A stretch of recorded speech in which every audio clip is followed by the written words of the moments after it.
Anne et Gaëlle, merci de nous accueillir et de répondre à nos questions. Suite à la formation, quelles actions avez-vous mises en place? Alors, plein d'actions. On a toute une liste énorme. Alors, si on commence par la première, c'est le désherbage. Donc, désherbage, on a d'abord on a organisé une réunion avec toute l'équipe. Et pendant cette réunion, on a établi des critères pour le désherbage. Voilà, selon les critères donnés par Laetitia Gênes lors de la formation à laquelle Gaëlle a assisté. Et effectivement, la première chose, c'était déjà de poser les règles du désherbage et aussi de communiquer à toute l'équipe, déjà de faire un compte-rendu de la formation. Voilà, donc ça, Gaëlle nous a bien tout expliqué. Et après, on a très simplement appliqué la grille des critères. Voilà, qu'on a mis aussi un peu à notre sauce, enfin voilà, avec nos critères aussi à nous, parce que donc Laetitia Gênes, elle nous avait dit que voilà, il y a une base de critères et puis après il faut effectivement on l'adapte selon voilà, la bibliothèque. Donc on a fait tout ça et puis après on a fait aussi le constat de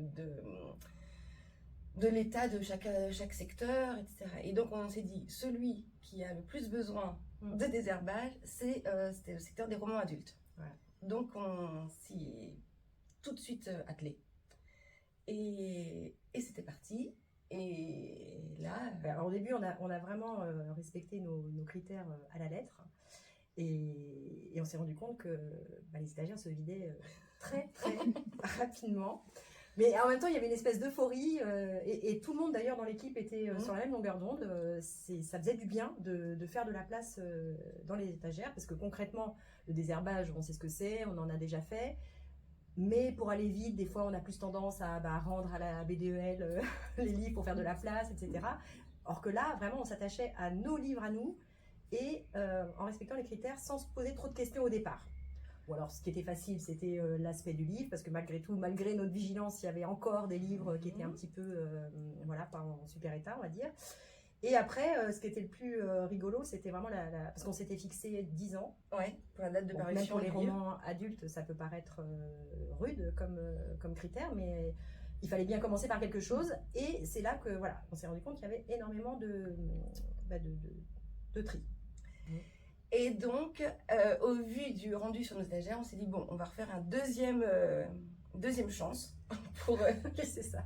On en a repêché. Et on a repêché quelques-uns. Mais en fait, ça fait quand même un gros pilon, parce qu'après on est passé au pilon et ça a été voilà, ça nous a laissé de la place sur les stagiaires. Et on a essayé de respecter aussi le critère esthétique, entre guillemets, qu'avait donné Laetitia Gênes, à savoir 70% d'occupation de livres rangés et sinon beaucoup de facing. On s'est rendu compte qu'on n'avait pas assez de présentoirs. Voilà, donc ça c'est aussi la deuxième action, on a acheté des présentoirs, voilà en plexiglas. On a multiplié aussi les tables thématiques. Oui. Voilà. On s'est amusé avec les couleurs, en faisant les tables thématiques de couleurs. Donc ça permet de faire ressortir des livres qui sortent jamais. Voilà. Et le pire, c'est que quand on les met sur les tables, ils sortent. Donc, voilà. Et on s'est aussi rendu compte, parce que les livres qu'on avait mis de côté sans les avoir vraiment pilonnés dans un premier temps, ils nous ont jamais été demandés. Après, effectivement, je ne sais pas si c'était vraiment un critère, mais voilà, on se dit quand même, il y a plein de livres qui sont là et qui dorment. Voilà, qui servent à rien et il manque à personne en fait quand on les retire. Voilà, donc ça c'était vraiment ça faisait du bien de constater ça aussi. Et après la suite donc désherbage, pilon, c'est que là on a organisé, donc on propose de donner en fait les livres et donc voilà, pour l'instant ils sont exposés à côté pour les dons et puis ceux qui ne seront pas donnés, soit on les proposera à la ressourcerie ou bien ils iront redeviendront des livres, voilà, je sais pas prêt. Donc les autres actions par rapport aux modalités de prêt. Oui. Donc ça aussi c'est la formation. On a modifié donc la durée du prêt qui est maintenant illimitée. Le nombre de prêts illimité et quoi? Alors c'était déjà gratuit, la gratuité, la bibliothèque était gratuite déjà depuis plus d'1 an et demi. On a réduit le temps de mise à disposition des Oui. réservations pour, une circulation des livres plus fluide. Voilà. Et il n'y a plus de lettres de retard. Exact. Plus de lettres de retard. On a décidé donc, en fait, on dit illimité pour le prêt, mais on a dû évidemment poser quand même des limites pour le logiciel. Donc, en fait, on a 2 mois de prêt pour tout le monde, pour tous les documents. Et on a demandé à ce que soit généré, donc pour les documents qui ne sont pas rendus 1 mois au-delà de ces 2 mois, non pas une lettre de retard, mais plutôt un courrier de mise au point, de points sur les emprunts à la bibliothèque. Donc les gens en fait vont recevoir un mail leur disant voilà, vous avez emprunté à telle date tel et tel document.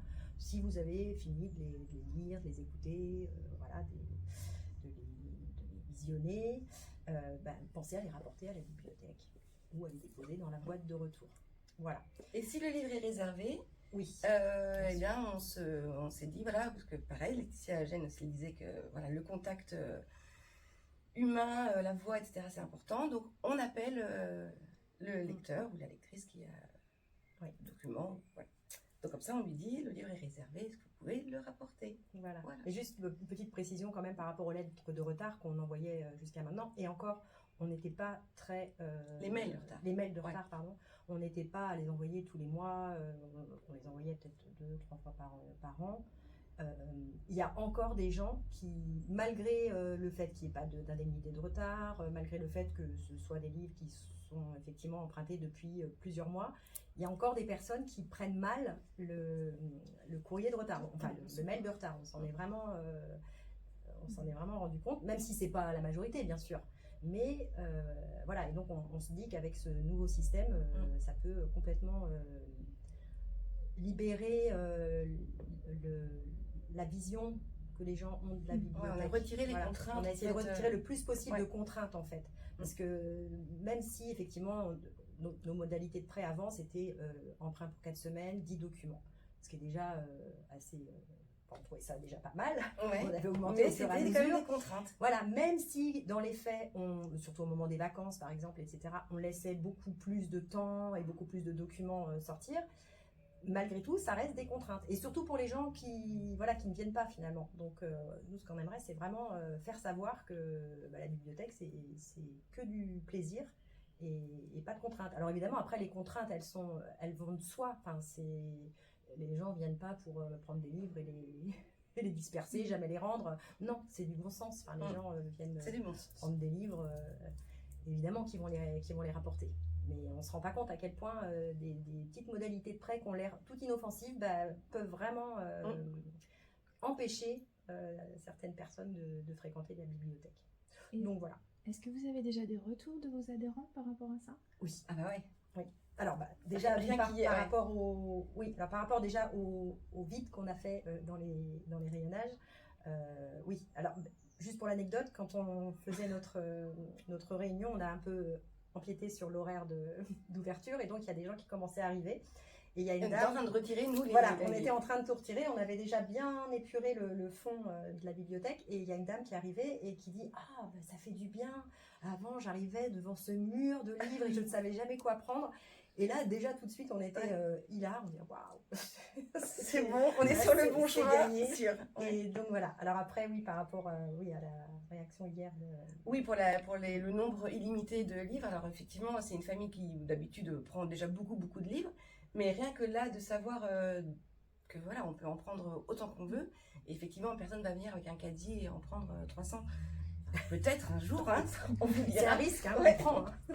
Mais voilà, ça donne une liberté. Et c'est ça, en fait, ce qu'on veut vraiment donner comme impression quand on vient à la bibliothèque, c'est que voilà, on est libre. Déjà, voilà, on est libre de prendre autant de livres qu'on veut. Pour la durée, voilà, si on prend toute une série, on a le temps de la lire. On n'est pas pressé parce que voilà, il faut la rapporter. Et, donc voilà, on est zen. Et voilà, c'est pour le plaisir.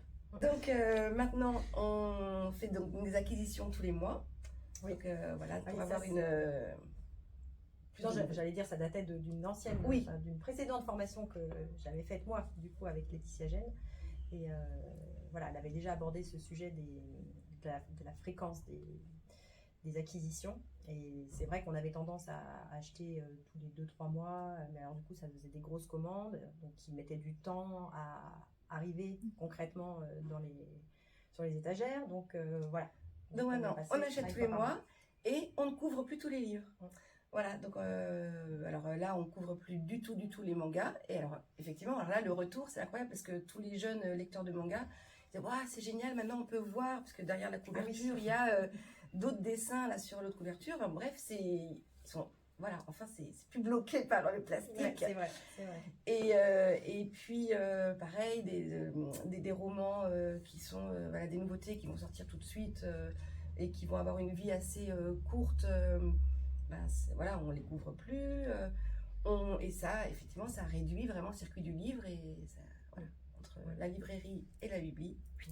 Voilà, déjà, et le lecteur. Tous les mois, il y a moins de livres et ils sont plus vite empruntés. On peut dire aussi les magazines, mais c'est pas. Donc, alors ça, c'est suite à alors c'est dans la dynamique, mais c'est suite à une visite de la bibliothèque de Rambouillet. En fait, pour les magazines, voilà, ça sort de moins en moins. Et donc, à Rambouillet, en fait, ils achètent au numéro. Et en fait, donc nous, c'est ce qu'on s'est dit, voilà, comme ça, on n'est pas bloqué avec un abonnement pour une année, Voilà. avec un magazine qui va peut-être pas plaire, qui va pas trouver son public. Et donc maintenant, on a un compte à la Maison de la Presse de Maintenon. Et voilà, tous les mois, on va chercher des magazines en lien avec l'actualité, Voilà. avec la demande du public. Voilà. Donc, Par rapport à tout ce que vous avez fait, est-ce que vous avez éprouvé certaines difficultés par moment? Ou pas, peut-être pas. de la fatigue physique. De la fatigue physique, oui. Après, forcément, comme ça faisait certainement trop longtemps qu'on avait fait un désherbage, après il y avait le côté stockage. Donc c'est vrai qu'il y a eu plusieurs semaines à la bibliothèque où il y avait beaucoup de piles de livres sous les étagères. Heureusement qu'on avait libéré le bas des étagères. Voilà. Et voilà, donc il y avait une espèce de... Oui, au niveau de la logistique, c'était un petit peu compliqué. Aucune difficulté à convaincre l'équipe. Oui, voilà, à convaincre l'équipe. Alors nous, on était déjà... plus que convaincus. Déjà au départ. C'est juste qu'on n'avait pas pris le temps de vraiment mettre en place certaines choses. Donc comme quoi les formations, c'est très important. Et voilà, non mais c'est vrai, on revient toujours à... Et oui, c'est ça, une petite parenthèse sur les formations. On revient tout de suite avec du concret, quoi. C'est des choses qu'on met en place tout de suite facilement et il y a un suivi à la bibliothèque. Et il y a un suivi. Ouais. Et ça, c'est deux choses qui sont hyper importantes. Et voilà, donc nous on était déjà effectivement convaincus, le désherbage ça nous a jamais fait peur, d'ailleurs on a rigolé en voyant la petite vidéo supposée aider les gens à accepter le fait qu'il faut se débarrasser de livres, etc. Donc nous on était déjà convaincus et on n'a eu aucun mal effectivement non plus à convaincre le reste de l'équipe, donc ça non, pas de difficulté particulière par rapport à la démarche. Après c'est voilà, beaucoup de manipulation, de traitement derrière des livres, etc. Mais si c'est fait régulièrement, on se dit qu'après, ça va être plus simple. Hein. Une dernière question. Okay. Vous avez déjà fait beaucoup de choses. Est-ce que vous avez encore d'autres projets? Et dans la formation de Laetitia Gène, c'était aussi donc capter le public et capter le non public. Et effectivement, alors dans la première chose qu'on a déjà faite, c'est de réimprimer des flyers avec le plan de la bibliothèque, pas le plan interne de la bibliothèque, l'accès à la bibliothèque, voilà, savoir où se trouve la bibliothèque. Parce qu'en fait, à Galardon, d'extérieur, la bibliothèque, elle est invisible. Il y a beau avoir des panneaux qui disent bibliothèque, on va passer à côté sans se dire que c'est une bibliothèque. Et donc voilà, et essayer que tout ce qu'on a fait là et qui est vu par notre public, voilà, que ça soit diffusé, que dans Galardon, tout le monde sache que la bibliothèque, elle est gratuite, qu'il n'y a plus de contraintes, qu'il y a... Voilà, que c'est top.